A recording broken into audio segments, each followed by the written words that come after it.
Comme vous le savez, l'air à température ambiante est un gaz et il est constitué majoritairement de deux composés, du dioxygène, environ 20%, et du diazote, environ 80%.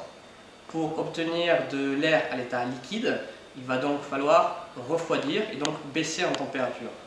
Pour obtenir du dioxygène à l'état liquide, il faut être capable de descendre à moins 183 degrés. Le dioxygène se liquéfie à moins 183 degrés. Et le diazote devient liquide à moins 196 degrés. Ce qui veut dire qu'environ, la température de l'air liquide, c'est moins 200 degrés. Ce qui veut dire que pour le manipuler, il faut prendre des précautions et toujours travailler avec des gants relativement épais, parce qu'avec ces températures-là, on peut très bien se brûler. Donc on va d'abord vous montrer un petit peu à quoi ressemble l'air liquide. Alors cet air liquide, il est livré normalement dans des bouteilles qui sont isothermes, comme celle-ci. Donc cette bouteille isotherme, si vous regardez de près, on constate que le capuchon, en fait, il n'est pas vissé, il est juste posé. Pourquoi? Parce qu'aucune bouteille n'est en fait parfaitement isotherme, ce qui veut dire qu'au cours du temps, l'air liquide qui est à l'intérieur se vaporise, et si le bouchon était complètement vissé, à ce moment-là, la pression à l'intérieur de la bouteille serait telle que la bouteille exploserait. Donc par mesure de sécurité, les bouchons ne sont jamais vissés. Donc voyons un petit peu à quoi ressemble l'air liquide.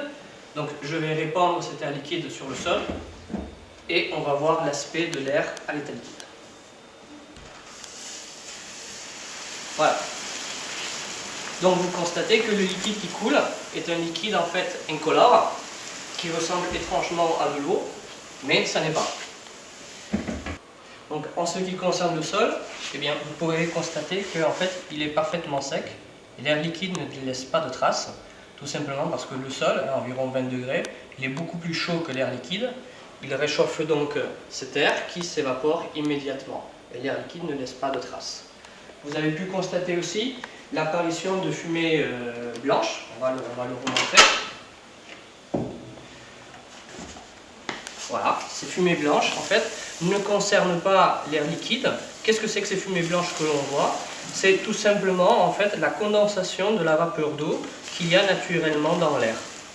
L'air contient une certaine quantité de vapeur d'eau. Au contact de l'air liquide, cette vapeur d'eau se solidifie et cette fumée blanche en fait correspond à de microcristaux de glace qui se sont formés.